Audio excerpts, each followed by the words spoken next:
Welcome to the Skull King Football Podcast, presented by Fox DFS Firelines. Now, here are your hosts, Justin and Ryan Skullrood. Hey, Skull King Nation. Welcome back to another Skull King Fantasy Football Podcast. My name is Ryan Skullrood, and in today's interview, we are going in depth with Mr. Jeff Charles. He is the voice of the East Carolina University Pirates, and we're going to be talking about record-setting wide receiver Zay Jones and the phenomenal season not only that he has had this past year with 158 receptions, but setting the NCAA career mark with 399 over his career. So we have it's a really fun guy to cover in Zay Jones, and I think that Jeff and I do a good job of getting into kind of his stats and who Zay is as a person. So go ahead and take a listen to this conversation. I hope you enjoy it. Hey, Skull King Nation, we've got another interview coming up, doing some inside analysis on the draft prospects coming into the NFL draft in 2017. And today we've got a special interview with Jeff Charles, voice of the East Carolina Pirates, and we're talking about wide receiver Zay Jones. Thank you, Jeff, for coming on the show, and it's good to talk to you. Yeah, thank you for having me. Now, Zay Jones, I mean, what a career, especially this last year that he had, setting, maybe just kind of give us a little bit of an insight into not only his career, but just especially this past season that Zay had as a wide receiver. Well, it was pretty amazing, actually, because he was the guy with the target on his back, and everybody knew the Pirates were going to throw to him as many times as possible, and they still couldn't stop him from catching balls. So that's pretty amazing in its own right.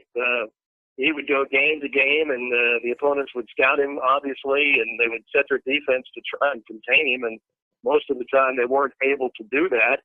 And he faced double coverage almost every game, and certainly the defenses and the secondaries were slanted his way with their coverages, and it was just amazing the way he continued to get open. He just has a knack for getting open, and as we said here at ECU, he's really good in short spaces.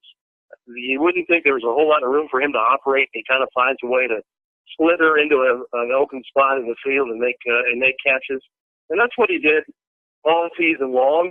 A guy who just is a great route runner. He did that his entire career here, and even got better at it his senior season, and he has terrific hands. I can't remember many balls he dropped in his entire 4-year career at East Carolina. So he's got the total package, really. Not only does he run great routes, his speed has gotten better since he has been here. He has terrific hands. He keeps his head up through thick and thin. He never gets down on himself. You don't have to worry about if the team's up 4 touchdowns or behind 4 touchdowns. He's going to go out there and give it the same kind of effort on each and every play. So this is a guy that has had to work extremely hard to get where he is. And the team that gets him in the National Football League draft here coming up is going to get a really good player. Yeah, I've had a chance to watch some of his game tape, and one of the things that I think stands out he gets a lot of catches, he gets targeted a lot, but his route running, he runs very sharp routes. He doesn't round off his routes at all. He really makes the defense work in order to try to stop him, and that really, again, as watching a lot of wide receivers in the NFL, it's those kind of little things right there that separate the great receivers from the pretty good ones. Yeah, there's no question about that. I think he's got all the tools to play at the next level, play in the National Football League. He's a guy that really was not highly recruited at all coming out of high school. Now, a little background on his family, which is a story in its own right. His father was a great player at East Carolina. Robert Jones was an All-American linebacker. He played on East Carolina's best team ever, the 1991 Peach Bowl team. East Carolina that year went 11-1, finished number 9 in the nation, won the Peach Bowl, beat North Carolina State in a great come-from-behind victory. And his dad was the star of that team as a linebacker, and then his dad went on to play with the Dallas Cowboys and won 3 Super Bowl rings there. So he comes from great stock, and you might think because his dad has a big reputation that maybe there were a lot of Division I schools who were knocking on his door to get him to come play, but he was not recruited very highly at all out of high school. In fact, he had just a couple of FCS offers, and that's it. And then East Carolina kind of took a flyer on him, and they saw the potential. He was a skinny kid coming out of high school, and even though he has good speed coming out of high school, he was not a burner. I mean, he was not a 4-4 guy. He was a kid that needed to work on his speed, needed to work on his body and his strength. And so there were a lot of schools that didn't quite think he was a Division I player coming out of high school. And then with his father, of course, with his great reputation here, I mean, it certainly helped open a door for him here. But he got here on his own merit, and East Carolina offered the scholarship. And as I said, the rest is history. He didn't play a whole lot his first year here, and then as the years went by, he continued to get better. He got in the weight room. He got much stronger. He really worked on his speed.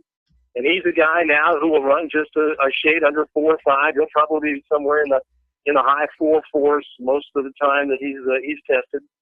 So, you know, he's just made himself a really, really good football player, and a kid that I think has got all the intangibles. He's one of those guys that should be able to hang around the National Football League. We'll keep our fingers crossed he doesn't have a major injury, but he's the type of guy that could have a long and productive career.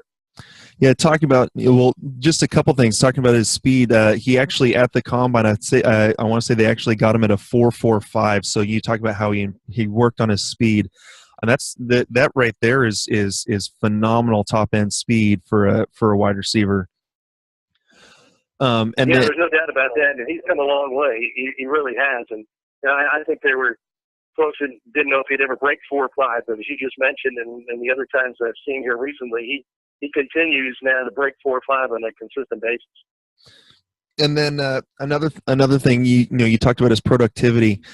Just for those who maybe haven't done as much research into Zay Jones, he is the career record holder in the NCAA for receptions with 399, which is 12 more than his former teammate Justin Hardy. And then just going over his stats for this last year.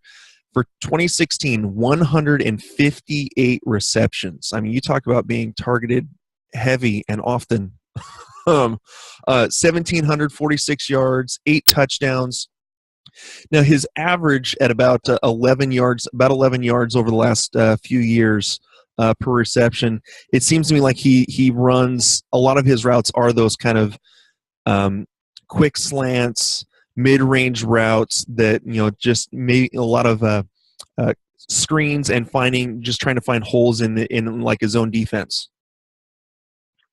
Yeah, I think that's pretty accurate. I mean, he can get deep, but he was really never the featured go deep type of receiver.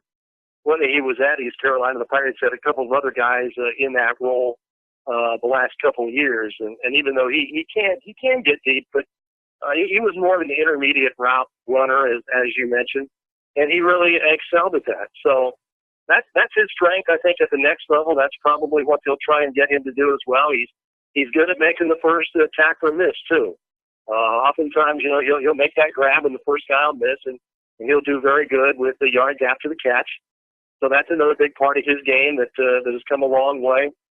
So he's got all of that going for him. And the other thing that really needs to be mentioned too, and this is equally as important to his athletic ability as what kind of a young man he is.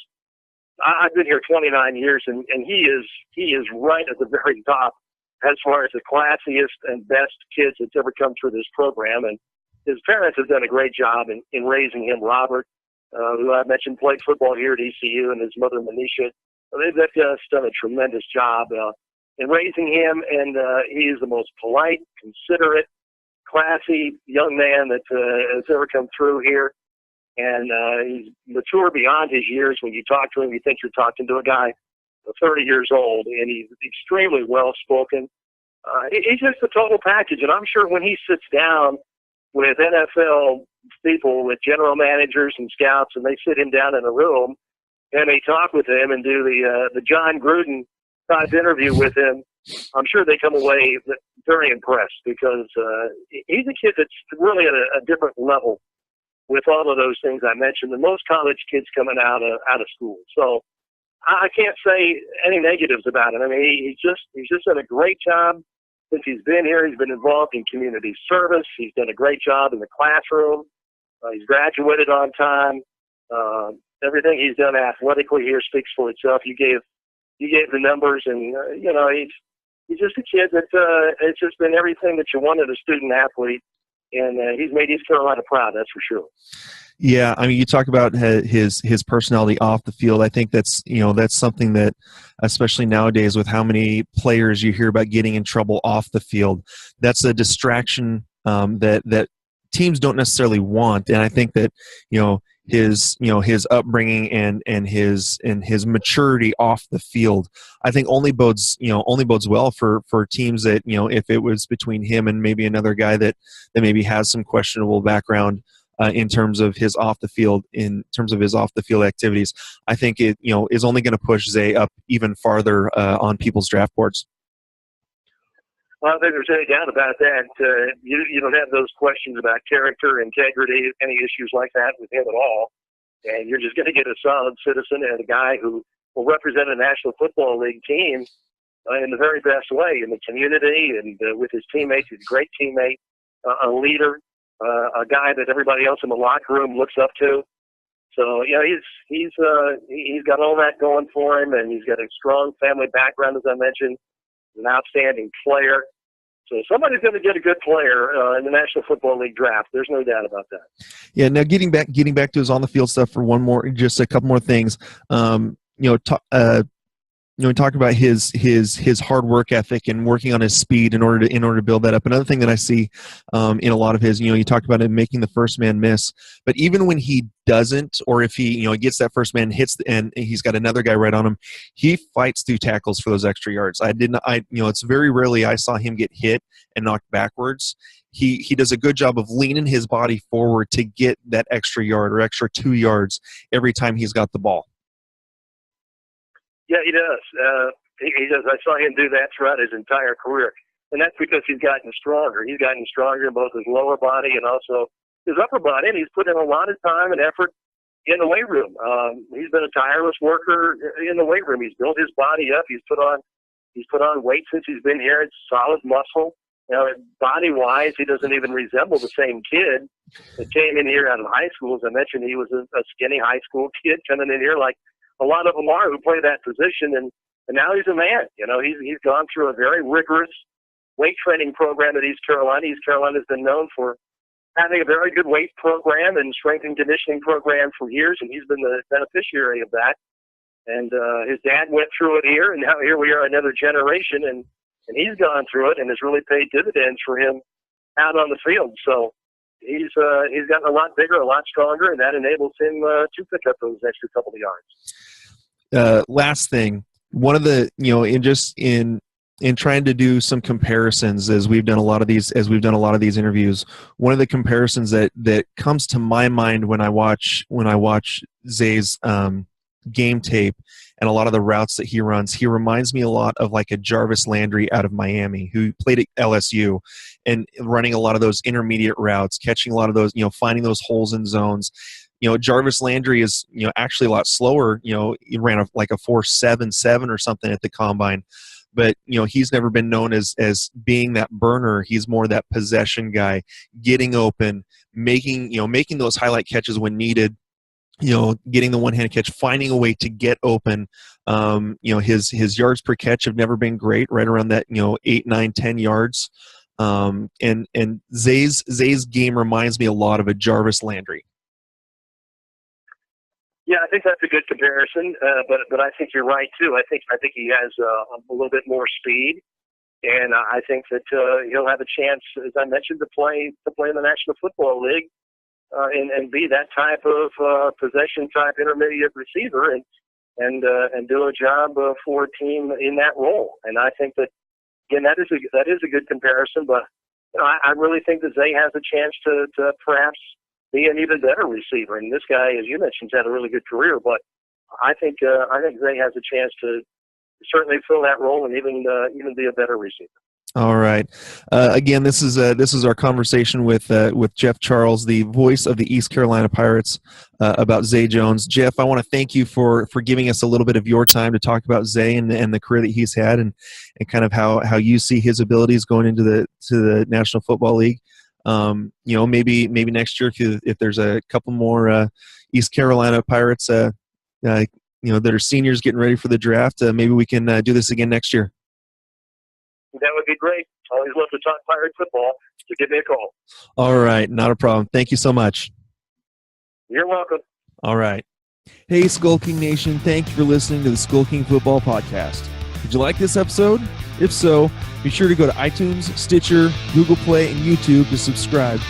Also, please leave us a rating and reviews to let us know how we can better help you rule your leagues.